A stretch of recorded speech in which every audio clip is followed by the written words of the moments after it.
In the cold silence of an Iranian winter morning, when most of the world was still asleep, something began to move. It wasn't a storm. It wasn't an earthquake. It wasn't even something alive. It was a train.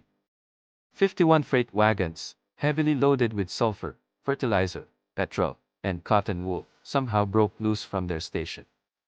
There was no driver. No conductor. No crew. Just steel, weight, and gravity. And it was rolling.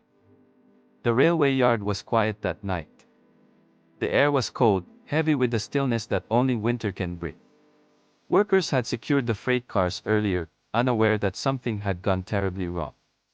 Reports later suggested brake failures, improper securing, or mechanical malfunction, but in that moment, none of that mattered.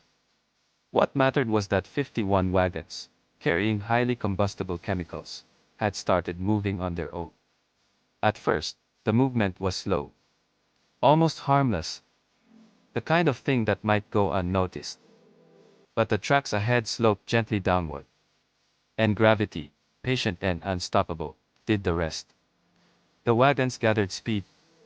Metal wheels screamed against the rails as the train accelerated into the darkness. No one was on board to stop it. No one even realized it had escaped. It traveled nearly 20 kilometers, an unmanned, uncontrolled convoy of potential destruction slicing through the frozen countryside. And it was heading toward populated areas. Near the outskirts of the town close to Neyshabur, something finally stopped the runaway train. But it didn't stop gently. The wagons derailed violently.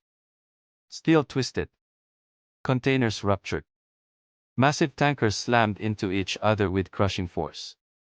The impact tore open cargo filled with sulfur and fuel. Thick chemical fumes rose into the icy air. Some wagons caught fire almost immediately. Others smoldered quietly, like ticking time bombs waiting for the right spark. Residents in nearby areas saw smoke rising in the early dawn light. Some thought it was just another accident.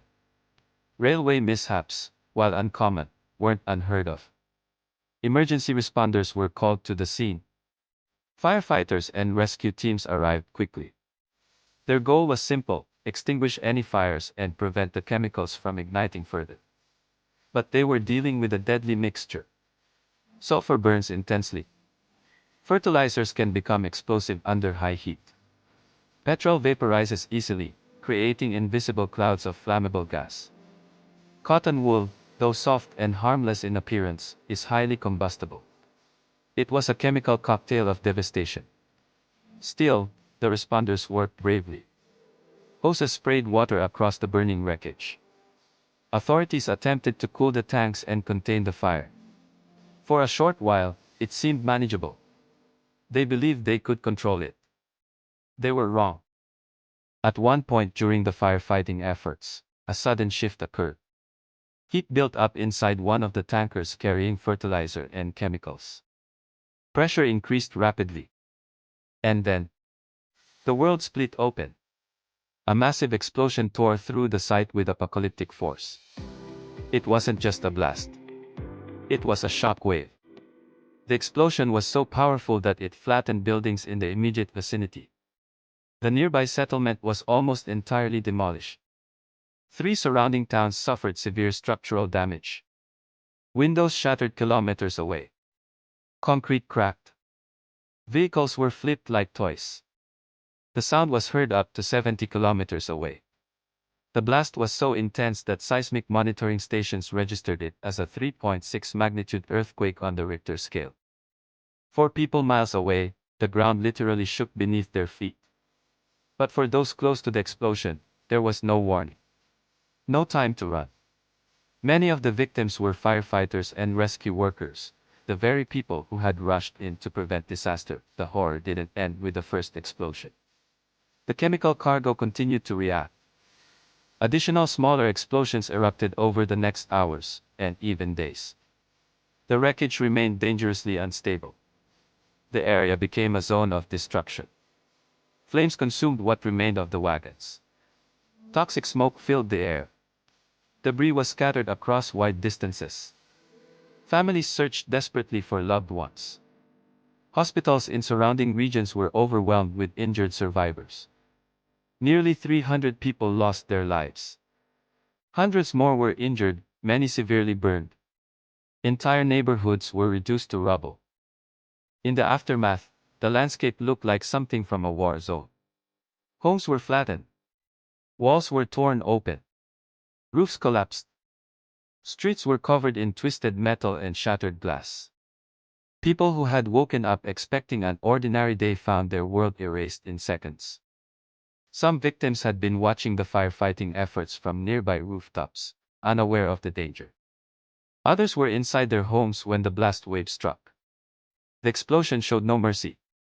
Authorities later confirmed that the mixture of chemicals, particularly ammonium nitrate from fertilizers combined with fuel, created conditions similar to a massive industrial bomb. It was a tragic convergence of mechanical failure, hazardous cargo, and human proximity. The disaster shook Iran not only physically, but emotionally. Questions were raised immediately. How did the train break loose? Why were the wagons not secured properly? Why was such dangerous cargo allowed to roll freely? Could the explosion have been prevented? Investigations followed.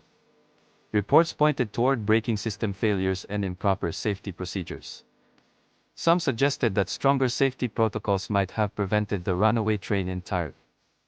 But for the families who lost loved ones, answers could not undo what had happened. The damage was permanent. Nearly 300 dead. Hundreds injured. Countless families shattered.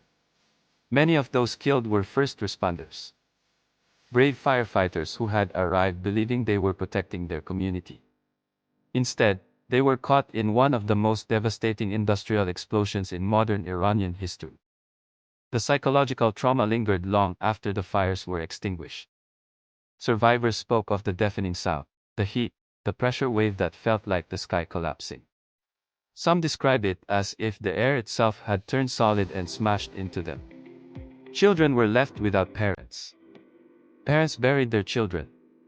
And a town once alive with daily routines became a memory scarred by loss. One of the most haunting details of the tragedy was the seismic reading.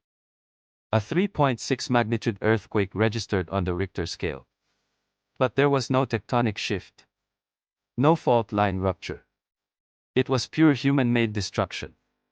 The idea that an explosion, not nature, could shake the earth itself was chilling. It proved how powerful industrial disasters can be when safety fails. The catastrophe forced authorities to reconsider railway safety standards. Hazardous cargo transportation procedures were reviewed and strengthened. But history often teaches through tragedy. The runaway train that rolled silently through the Iranian countryside that winter morning was more than a mechanical failure. It was a chain reaction of small oversights that ended in unimaginable devastation. A loose brake, a sloped track, combustible chemicals, proximity to populated areas. Each factor alone might not have caused disaster. Together, they created an explosion powerful enough to level towns and register as an earthquake. Today, the disaster is remembered as a dark chapter, a reminder of how fragile safety can be when dealing with hazardous materials. The names of the victims are not just statistics. They were firefighters, workers, parents, children, neighbors. The explosion may have lasted seconds, but its impact will echo for generations. The train that wouldn't stop became a symbol, not just of destruction, but of the urgent need for safety, vigilance, and respect for the power of industrial forces.